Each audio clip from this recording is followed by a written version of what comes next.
स्वागत है आप सभी का दलित दस्तक के कार्यक्रम जनमत में।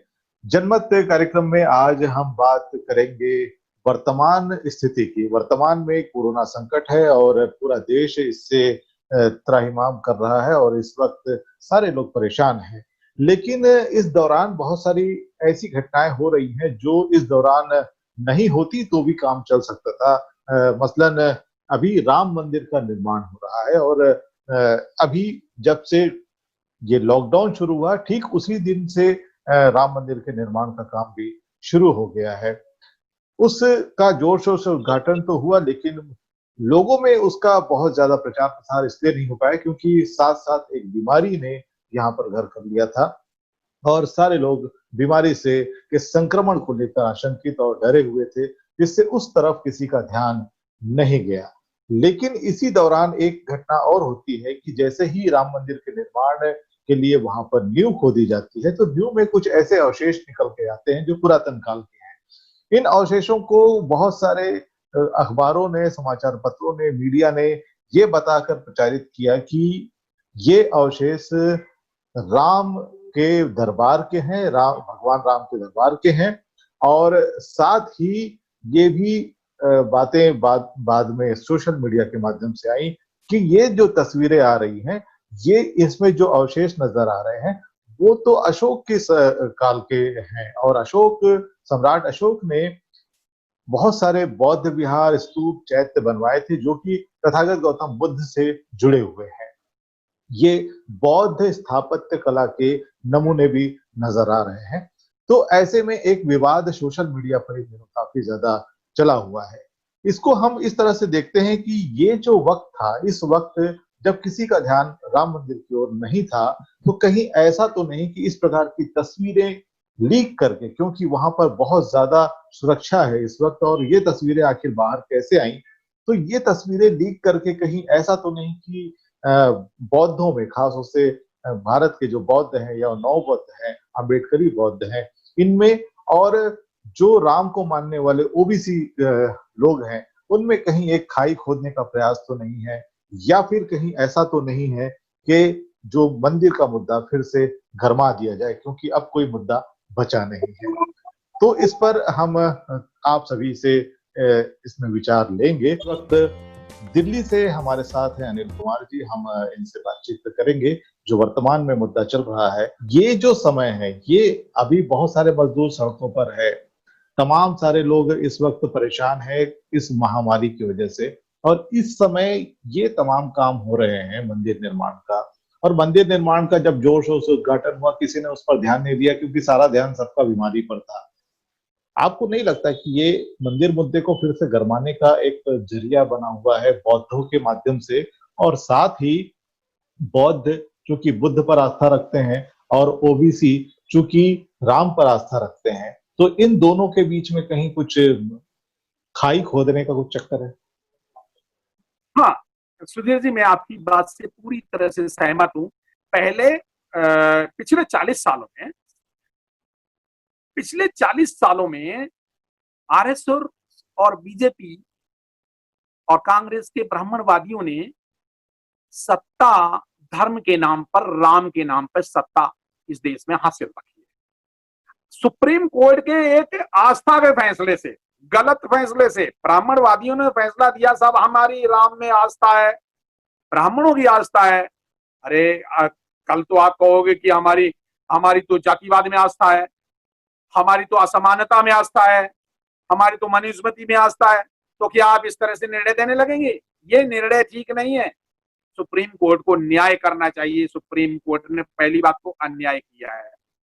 लेकिन जो आपकी बात का मैं उत्तर दे रहा हूं कि 40 साल से राजनीति कर रहे थे, वोट कर रहे थे, और इनका कोई मंदिर बनाने का ना कांग्रेस का इरादा था, ना बीजेपी का इरादा है, ना आरएसएस का इरादा है। अब सुप्रीम कोर्ट ने जब निर्णय भी दे दिया कि मंदिर बना लो, तो जब अब भी इनका इरादा नहीं है, वहां तो आर्मी लगी है, वहां तो फोर्स लगी है, तो ये सब तस्वीरें बाहर कैसे आई? ये साजिश का मामला है।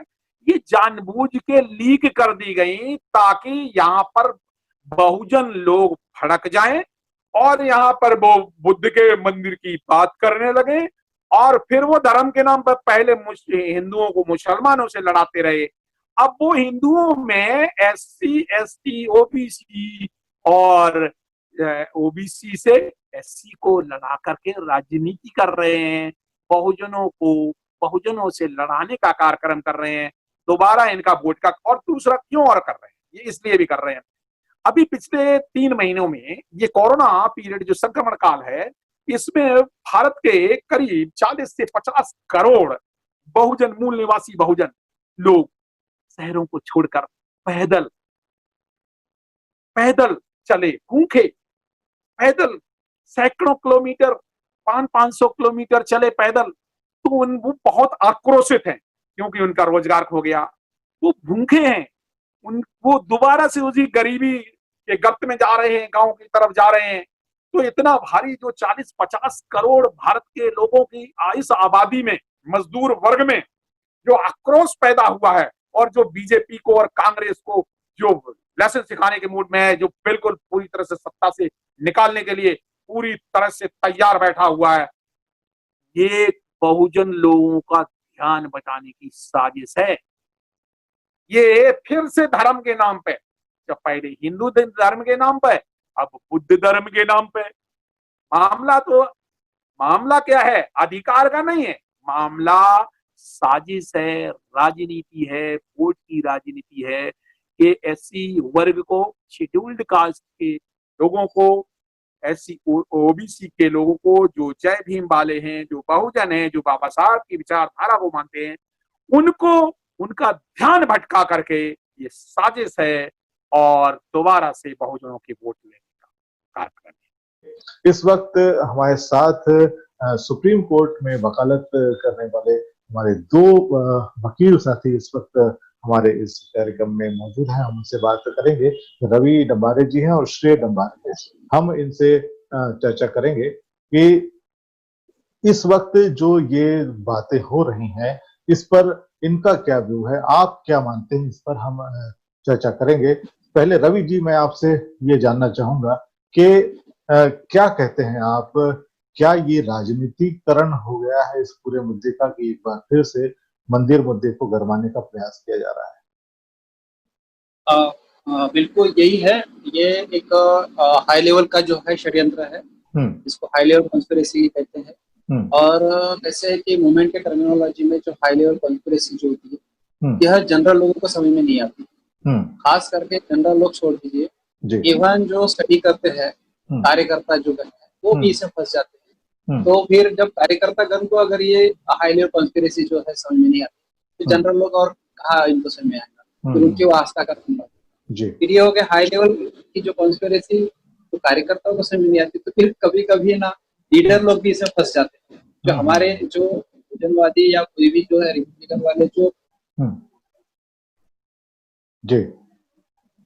मैं नाम लेना है यहाँ पर तो वो कैसा है कि उनको भी जो है हाई लेवल कॉन्स्पिरेसी जो है वो समझ में नहीं आती, और फिर वो बाद में बात कर लेते हैं हम लोग जो है यूनो में चले जाएंगे, हम लोग जो है मतलब यूनो का जो एक विंग है यूनेस्को, हम लोग फिर क्या करेंगे कि मेमोरेंडम दे देंगे, हम लोग क्या करेंगे, ये भैया दिल्ली कंटोनमेंट जो है तो इंडिया में हम लोग आर्किटेक्चर सर्वे ऑफ इंडिया को तो हाई लेवल कॉन्स्पिरेसी नहीं समझने की चक्कर में पड़ जाते हैं। क्योंकि कैसा है कि सारे ये जो लोग हैं इन सबका एक फिर से कॉमन मामला है कि इनका भी आस्था है। अब जैसा उन लोगों ने जिस बेस के ऊपर जो केस लड़ा, उन्होंने ये किया कि भाई हमारा आस्था है। मतलब चंद्रचूड़ ने उनको सवाल पूछा कि आप कैसे साबित करेंगे बुद्ध का है, आप हिंदू कैसे साबित करेंगे, उन्होंने हमारा आस्था है। उनको मालूम था मुसलमान ये सवाल पूछेंगे, बुद्धिस्ट ये सवाल पूछेंगे, जैन भी ये सवाल पूछेंगे और जजेस लोग भी पूछेंगे, सारी जनता में राम जो है यह हिस्टोरिकल पुरुष है या माइथोलॉजिकल, तो मालूम पड़ा रहता वो काल्पनिक है, तो जब वो पैदा नहीं था तो जन्म का गणित है। तो इसलिए उसका जो है आस्था नाम का जो व्यक्ति जो है एक लीगल आदमी जो है केरला में इसकी अरेंजमेंट है, मतलब हाँ उसका अरेंजमेंट कैसा है कि जो एक एजेंसी होती है, एजेंट जो होता है तो एक लीगल पुरुष ही होता है। लॉ के बारे में जो है वो ज्यादा ही बताइए। तो एक लीगल पुरुष जो है वो निर्माण किया जा सकता है, वो ऐसा करके लीगल तरीके से उन लोगों ने लड़ी। अभी हाई लेवल का जो इसमें से हमारे लोग जो है कुछ मैं देख रहा हूँ कहते हैं कि एक नामांतर का जो विषय है ये बहुत साल तक चला और उसमें फिर हमारे जो बाकी जो विषय है जो महत्वपूर्ण हमारे हेल्थ के हो, एजुकेशन के हो, एम्प्लॉयमेंट के हो, पर्टिकुलर विषय जो है तो एक छोटे विषय के ऊपर हमारा वो मुद्दा चला। जो भी मुद्दा रियल था, प्रेस्टीज का मुद्दा था, लेकिन 2-4 लोग अगर उसमें अगर लग जाते और सारे समाज को होल्ड करके रखते तो ऐसा ये हाल ही हमने इसके मामले में जो तरीके हैं हमारे, जो बुद्ध एंड बाबा साहब के जो तरीके, अब देखेंगे हम लोग जो मायावती जो उस जगह पर उनका सत्ता थी, ये मामला चल रहा था, तो मामला तो सब जुडाइज था, सब जुडाइज की वजह से हम मायावती को भी कुछ नहीं कर सकते। हाँ, लेकिन एक बात है, हम मतलब 2 घटना हम देखेंगे, क्यों बाबरी मस्जिद कहते हुए, क्यों ये राम मंदिर कहते, वो इसीलिए कि जिस पर हम तो दिखे और हमारे लोग नहीं रहे और हमारे लोग उधर चले गए, जिसकी वजह से बाबरी मस्जिद, जिसकी वजह से हमारे लोग जो है हिंदू अगर होते थे तो इसलिए उनकी संख्या, मतलब जो पावर है, कौन सा मैन पावर, मैं ये कहता हूँ कि बुद्ध एंड बाबा साहब अगर इस जगह तो इस वक्त इसको कैसे हैंडल किया है, लॉ एंड ऑर्डर मानने वाले बाबा साहब तो अनलॉफुल ना हमने करना चाहिए, बात भी सही है, लेकिन बाबा साहब का जो तरीका है वो अगर होता तो क्या होता, सीधा सिंपल आप जन्मत कर मूवमेंट चलाते और सारे के सारे यूपी के लोगों को दीक्षा दे दे रहते, सारे के सारे अगर बुद्धिस्ट होते तो भैया राम मंदिर आप बनाओ। देखिए 14 अक्टूबर 56 को हमने दीक्षा लेने के बाद 15 अक्टूबर को बाबा साहब ने कहा था कि चलो अब एक आंदोलन करते हैं नासिक का काड़ाराम मंदिर में घुसने का, तो बाबा साहब ने तो यहाँ पर प्रतिज्ञा दे दिया हमें कि राम कृष्ण जो है भगवान नहीं मानूंगा, ना ही करूंगा। तो यहाँ पर मामला ये बैठता है कि उन लोगों को जो है इतना पक्का कर लो, मतलब धर्मांतर धर्म दीक्षा से, और मैन पावर इधर ला दो और कल चल के ऐसा हो सकता ना, सारे के सारे जो आज जो एरिया में पहले बसा के तरफ अयोध्या जो कह रहे हो, अगर बुद्धिस्ट हो जाए तो उनको क्या राम की जरूरत रहेगी, फिर से वहां पर बुद्ध आ जाएंगे ना, तो ऐसा सारा जो आप कहीं पर भी खोदेंगे तो गौतम बुद्ध की बात सही है। चलिए बिल्कुल। तो श्रेय आप बताएं कि अभी जो बात हो रही है इसमें कि इसमें एक पिटीशन डाली जाए और इसका क्या हश्र होगा, आपको क्या लगता है? अभी इस वक्त पिटीशन डालने का कोई औचित्य नजर आता है? क्योंकि भारत में तो कहीं भी खुदाई करेंगे तो बुद्ध ही निकलेंगे, ये तो सबको पता है, लेकिन इस वक्त इस विषय को उठाकर पिटीशन की बात हो रही, तो इससे क्या किसको फायदा होने वाला? नहीं, सबसे पहले मैं आपको बताना चाहता हूँ, इसमें पिटीशन डाल के तो कोई भी फायदा है नहीं। जो फायदा है इसमें जो बरसाती मेंढक जो अभी निकल रहे हैं वो लोग बहुत प्रमाण में पैसा इकट्ठा करेंगे और जो पैसा इनको मिलेगा तो उसमें से कुछ पैसों से ये फाइल करेंगे, कुछ पैसे अपने पास रखेंगे। ये प्रैक्टिस बहुत होती है, मैं प्रैक्टिस करता हूँ, हमारे समाज के बहुत सारे मैटर्स आते रहते हैं मेरे तरफ, और बोधा गया का मैटर भी मैं हैंडल कर रहा हूँ। उस पर भी मैंने देखा कि कुछ लोग मैंने मैटर लिया था तो मेरा नाम से लोग चंदा इकट्ठा कर रहे थे कि भैया मैटर डालना है, ये करना है, जबकि इस मैटर में उन लोगों का लेना देना भी नहीं था। तो ऐसे भी लोग हैं। दूसरा ऐसा है कि ये मैटर इतने सालों से इसका ये कंप्लीट फुल स्टॉप लग गया। इसके बाद अयोध्या के जजमेंट के बाद इसके ऊपर रिव्यू फाइल हुआ। अब जितनी भी कॉन्स्टिट्यूशनल रेमेडीज थी ये एग्जॉस्ट हो चुकी है। इसके बाद इसमें कुछ भी हो नहीं सकता। सिविल प्रोसीजर कोड हमारे लॉ में होता है, उसमें रेस जुडिकेटा का एक कॉन्सेप्ट होता है। इसके वजह से अगर एक मैटर को फाइनली डिसाइड हो गया है तो उस मैटर को फिर से सुना नहीं जाता है। ये रेस जुडिकेटा का सेक्शन 11 सीपीसी का हमारा प्रोविजन है। अब इस मैटर में अगर कभी फ्यूचर में कोई भी पीआईएल या कुछ भी फाइल होती है तो गारंटीड ये मैटर डिसमिस होने वाला है। इवन विनीत कुमार मौर्य का जो एक पिटीशन डाला गया था इसमें भी इसके भी कुछ फ्यूचर है नहीं, क्योंकि मैटर ऑलरेडी जब इसमें पोजीशन भी सामने हिंदू आस्था को चला गया है तो अब पोजीशन भी चला गया, टाइटल भी चला गया, तो अब बचा ही क्या है? कुछ बचा न बचने की वजह से अभी इस मैटर में कुछ भी रहा नहीं है। दूसरा ऐसा है कि इसमें कुछ कोई लोग बोलते हैं कि वो यूनेस्को जाएंगे, यूएनओ में जाएंगे। अब सिंपल चीज ऐसा है कि इसमें इंटरनेशनल लॉ ज्यादा वर्क नहीं करता है। यह इंडिया का इंटरनल मैटर है। इसमें बाहर के जो देश है या बाहर की जो कोई भी संस्था है वो हस्तक्षेप कर नहीं सकती। तो इसकी वजह से यूनेस्को और यूएनओ को जो ये लोग बोल रहे हैं कि हम यहाँ पिटीशन डालेंगे, इंटरनेशनल कोर्ट में डालेंगे, तो कुछ भी मिलने वाला है नहीं, बस हवाबाजी कर रहे हैं। ये जो बरसाती मेंढक है, ये इनको मुझे ऐसा लगता है कि इनका कुछ न कुछ इसके पीछे एक अल्टरियर मोटिव है। चलिए बहुत बहुत धन्यवाद। हमारे साथ इस वक्त मौजूद हैं चरणदास डेंगरे जी, जो कि the Buddhist society of India के प्रदेश स्तर के आप पदाधिकारी हैं। चलिए आप ये बताएं कि आप इस घटना को किस तरह से देखते हैं, क्या आपको लगता है कि ये क्या है? समय पूरे देश में, पूरे विश्व में कोरोना महामारी के कारण पूरा विश्व त्राहिमाम है, पूरा देश त्राहिमाम है। लेकिन ये एक चोरी छिपे या बंद दरवाजे से यह इस प्रकार का कृत्य